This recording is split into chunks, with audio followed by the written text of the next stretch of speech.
Nous sommes avec Didier Ocula, écrivain, notamment aux éditions du Basson, scénariste d'une bande dessinée qui sortira bientôt sur le Tour de France. Alors nous sommes ici pour parler du bois du casier. Il y a ce qu'on appelle la peinture murale de Charles Simkovich, mais il y a un autre projet en cours. Oui, je dirais même qu'il y a une quinzaine d'autres projets en cours. Il se trouve que, allez, on a discuté avec Thomas Liera, qui est un pote dessinateur avec qui je réalise la bande dessinée du Tour de France et de la saga des Cafés Bozo.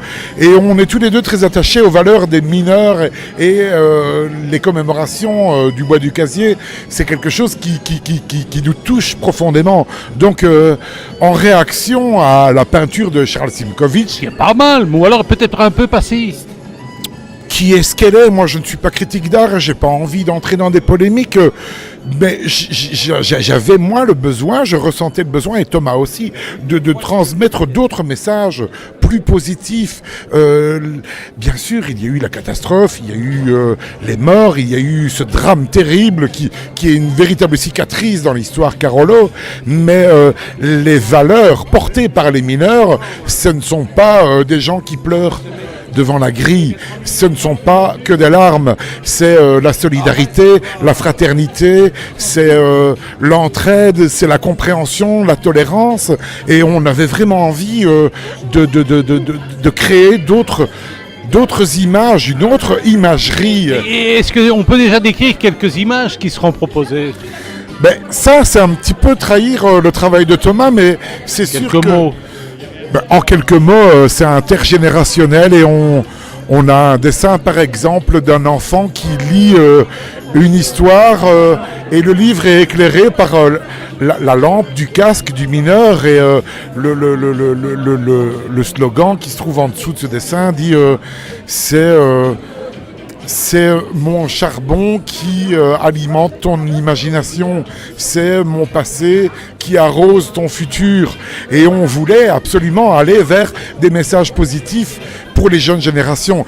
Alors dans l'aventure, on a une chance extraordinaire, c'est qu'on a la collaboration de la Haute École Albert Jacquard de Namur, où la section infographie, où enseigne Thomas Liera d'ailleurs, participe avec énormément de spontanéité, de sensibilité, et évidemment on profite de ce mouvement, on se dit bon ben on doit faire quelque chose avec ça. Donc Alors au niveau politique, vous avez eu le soutien d'une Italienne, quand même, qui a un peu, je dirais, du compte du fait qu'elle était italienne d'origine, Véronique Salvi.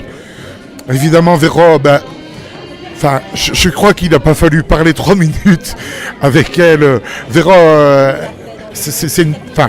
indépendamment de ses obédiences politiques et des miennes, hein, je veux dire, c'est une personne sensible, ouverte, et qui n'a jamais oublié d'où elle vient. Et ses racines, finalement, c'est notre terreau à nous. Donc c'est quelqu'un qui peut quelque part symboliser le message qu'il y a à transmettre des anciens mineurs, quoi. Donc mais on a énormément de chance, hein. Alors une question que j'ai envie de te poser, Didier, c'est que tu es d'origine italienne, mais il y a un petit peu de tout chez toi. Oui, un petit peu de tout. je suis un mixage. Mais enfin, il y a le côté italien. Est-ce que les Italiens, ils n'en ont pas un petit peu marre à un moment donné de voir leur réputation toujours limitée à ces Italiens qui sont venus en 1946, presque à la manière de la chanteuse là, de Souda, avec la valise en carton et tout. Est-ce que ça vous énerve pas un petit peu?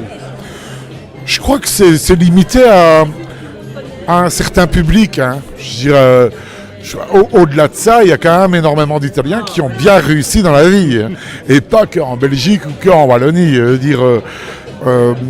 Oui.